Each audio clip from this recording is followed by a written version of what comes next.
मत्ती अध्याय 24। जब यीशु मंदिर से निकलकर जा रहा था तो उसके चेले उसको मंदिर की रचना दिखाने के लिए उसके पास आए।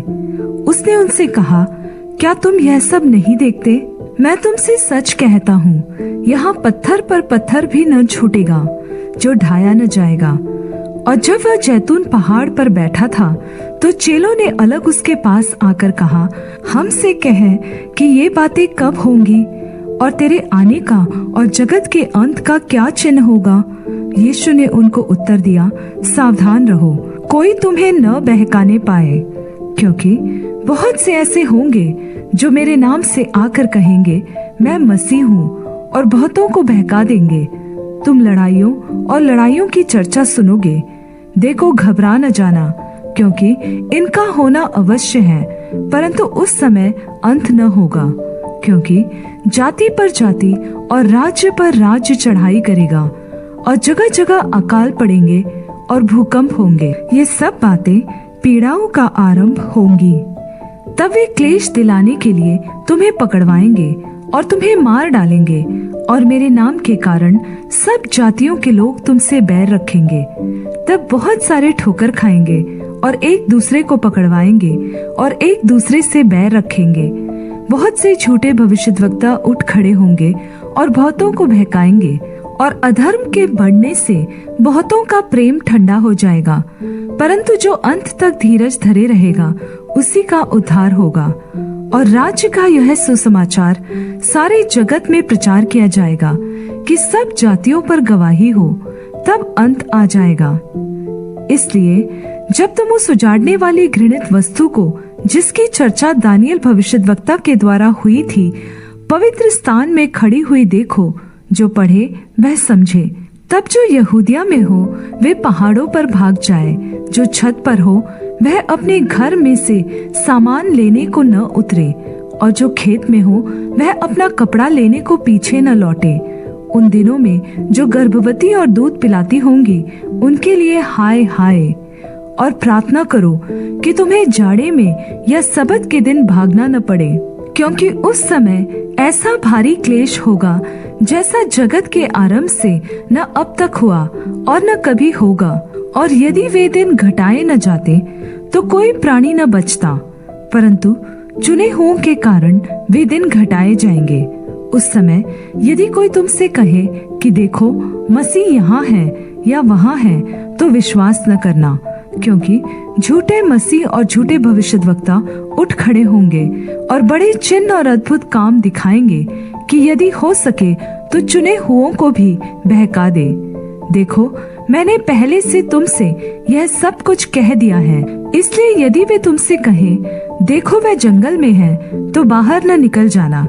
देखो वह कोठरियों में है, तो विश्वास न करना, क्योंकि जैसे बिजली पूर्व से निकलकर पश्चिम तक चमकती जाती है, वैसा ही मनुष्य के पुत्र का भी आना होगा। जहाँ लाश हो वहीं गिद्ध इकट्ठे होंगे।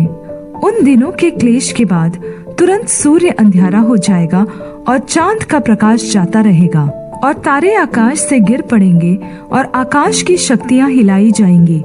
तब मनुष्य के पुत्र का चिन्ह आकाश में दिखाई देगा, और तब पृथ्वी के सब कुलों के लोग छाती पीटेंगे और मनुष्य के पुत्र को बड़ी सामर्थ्य और ऐश्वर्य के साथ आकाश के बादलों पर आते देखेंगे।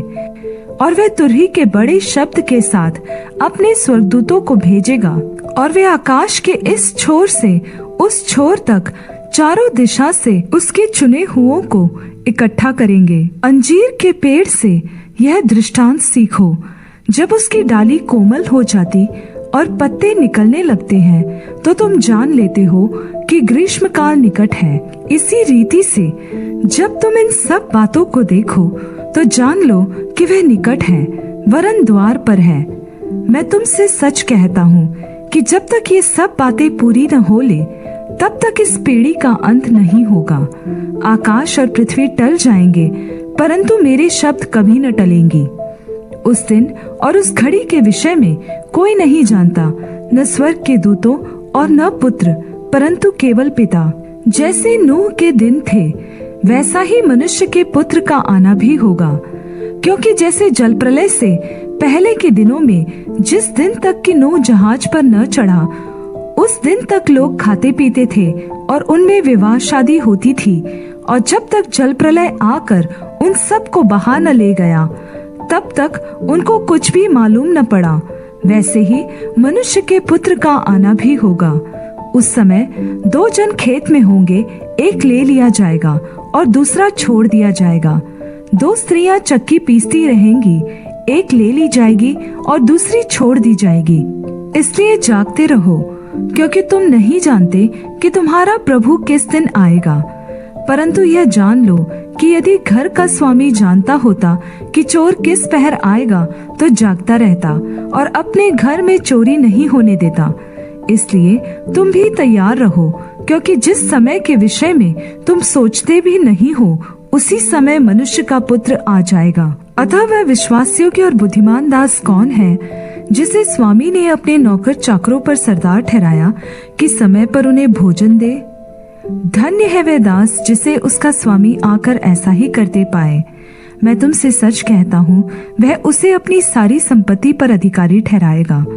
परंतु यदि वह दुष्ट दास सोचने लगे कि मेरे स्वामी के आने में देर है, और अपने साथी दासों को पीटने लगे और पियक्कड़ों के साथ खाए पिए, तो उस दास का स्वामी ऐसे दिन आएगा जब वह उसकी प्रतीक्षा नहीं कर रहा होगा, और ऐसी घड़ी की जिसे वह न जानता हो, और उसे कठोर दंड देकर उसका भाग कपटियों के साथ ठहराएगा। वहाँ रोना और दांत पीसना